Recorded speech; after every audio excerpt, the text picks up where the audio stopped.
Good day, Suidlanders, and welcome to Suidlanders, the Week in Review for Friday, the week ending Friday, the 29th of November, 2024. I am once again in Hofmeyer, desperately seeking signal. I am at the gorgeous, the very, very quaint Hofmeyer Farmhouse Restaurant. If you ever visit, be sure to pop into the Farmhouse Restaurant and the hotel, which is just across the square, the hotel from which I often do this recording. Let's begin with a quick look at the precious metals prices.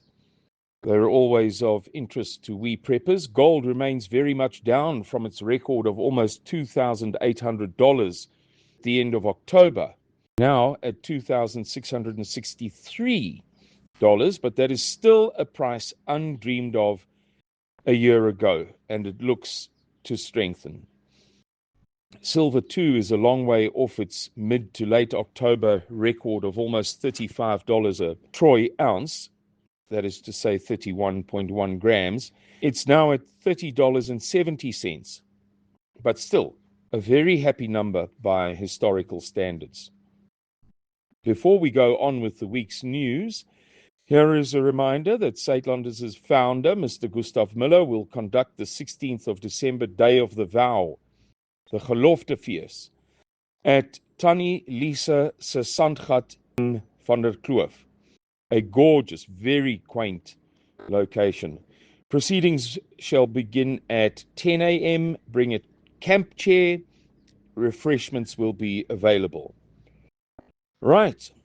Following the dramatic events of last week, in which the USA formally approved Ukraine's use of US ATACMS missiles onto Russian soil, and US military personnel then firing a salvo of said ATACMS into Russia from Ukraine, then, and we're still referencing last week, British military personnel firing a salvo of their Storm Shadow missiles into Russia. On Sunday morning, the French announced that French Scalp missiles would also be used against Russian soil. On Sunday, President Putin of Russia signed into law a bill that banned citizens of countries where gender transition is legal from adopting Russian orphans. And I'll mention something else just because it comes to mind. On the same day, there was a brouhaha in the Iraqi parliament over a proposal to lower the marriageable age for women, or girls as the case may be, to 9 years old. On Monday, the 25th of November, it was revealed that in the UK, packaged food is now coming out of the blue, with notices of how much of a person's daily dietary carbon allowance the food item costs. Apparently, the daily dietary carbon allowance is 2,469 grams of carbon. So you can eat up to 2,469 grams worth of carbon that is created in the process of making food. You can eat that much equivalent. So, for instance, a mature cheddar cheese on white bread sandwich costs 276 grams of greenhouse gas emissions, of carbons. So just about a little bit over 1/10 of your daily allowance. Can you imagine what a lamb chop costs? By Tuesday, the 25th, we had learned from Volodymyr Zelensky that a total of 7 NATO countries had given permission for their long-range cruise missiles to be used against Russian soil. That is to say, 4 over and above America, Britain, and France, whom we've discussed. France's President Emmanuel Macron added fuel to the fire by declaring that there are no red lines in the fight against Russia. Now, probably the biggest news of the week was the revelation that Russia and Iran had completely abandoned use of the USA dollar in their bilateral trade. I say had rather than have, because when the announcement was made, it was in fact a revelation that it had already been achieved and is now ongoing. They have shifted entirely to their national currencies, the Russian ruble and the Iranian rial, according to the governor of the Central Bank of Iran. This is an astonishingly rapid achievement, given the enormous complexity of defining the rates and creating the systems of exchange, as the intention to undertake this move was only first announced in July 2022, and the actual final agreement, formally stipulating the parameters, was only signed last December. What's more, Iran and Russia have successfully integrated non-SWIFT financial messaging systems for these transactions. Plus, they have successfully paired their Mir and Shetab banking systems to the extent that not only can they conduct this bilateral trade, but domestic banks' credit and debit cards can be used in the other country. So right down to the personal and individual level, right down to the average high street bank, not merely central bank. I put it to you, beloved Suidlanders, that we are seeing the beginnings of one of the 2 or 3 biggest events of the past 50 years. That by the time that 10 or 15 other countries have joined Russia and Iran in completely abandoning the dollar in bilateral trade, the US dollar and the global financial system will have been shaken to its foundations, and the Western world, including South Africa with its Western-based financial system, shall be gnashing its teeth in agony, and it shall never ever recover the prosperity conferred by owning the Western world, owning the global fiat system of currency. It brings to mind a warning made by Elon Musk in this past week, in which he said something like, the United States is dangerously close to bankruptcy. And another phrase or expression that he used was something like, the United States is hurtling into the abyss, or words to similar effect. Anecdotally, let me explain it to you this way. The last federal budget of the United States of America was $6.13 trillion.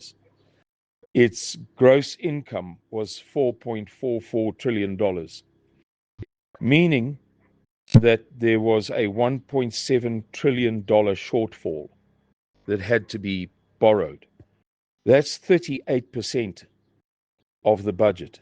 38% of the budget had to be borrowed. And that's been going on for years, and the US debt now stands at something like $36 trillion, and it just isn't payable. Of that budget of $6.13 trillion, in this year, for the first time, the USA reached the point where 1 trillion of the 6.1 was purely for the servicing of the interest alone, capital aside, the interest alone, annual interest on the aforementioned $36 trillion debt. It really is quite a big thing. The USA's entire system is extremely fragile, and what Russia and Iran are achieving now are things that corrode an edifice that is already buckling. Let's move on. On Tuesday, it was announced by Israel that a 60-day ceasefire in Lebanon had been agreed by Israel and Lebanon, but sadly, yesterday it was broken twice by Israel, with no explanation forthcoming as yet. Unless you are one of those people who is inclined to believe, and I'm sorry to say it, I am one too, the suggestion that has been made in many, many quarters, very, very competent observers, that the ceasefire was a pantomime, that its origins lay with Donald Trump, that he wanted to boost his reputation for being a man of peace, and that it was always intended that he would be able to crow from the rooftop about his success, when in fact the Israelis' hearts were not in that ceasefire. You may or may not agree with me. I'm just offering you a possible explanation. Last for this week, but not least, over the past week, the ongoing collapse of the Ukrainian armed forces has accelerated in the face of vigorous onslaughts by the Russians all along the front lines in what may be the last large-scale offensive or series of offensives shall be possible before the infamous Rasputitsia sets in a few weeks' time. The Rasputitsia is the name for the general conditions, the circumstances, weather circumstances and conditions of the land prior to the hard winter. So the late autumn, early winter, rain and sleet preceding the snow and ice, when the roads become impassable and everything is mud, often 6, 7, 8 feet deep in certain places. And the Rasputitsia, those conditions, make it impossible to prosecute a war. This comes just as Vladimir Putin, Sergei Lavrov, and other senior Russian officials are warning in the sternest terms used thus far in this conflict, that Russia is in no mood for compromise, and that from now on, every Western aggression will receive meaningful retaliation. I suspect that the run-up to the new year is going to be fraught with dramatic events, because one thing is clear: the West is hell-bent on provocations. Ladies and gentlemen, thank you for listening to this week's Suidlanders Week in Review. We trust that you shall enjoy a blessed festive season, and we look forward to speaking to you again next Friday. May our Lord bless you and strengthen you for the times to come. Bye-bye.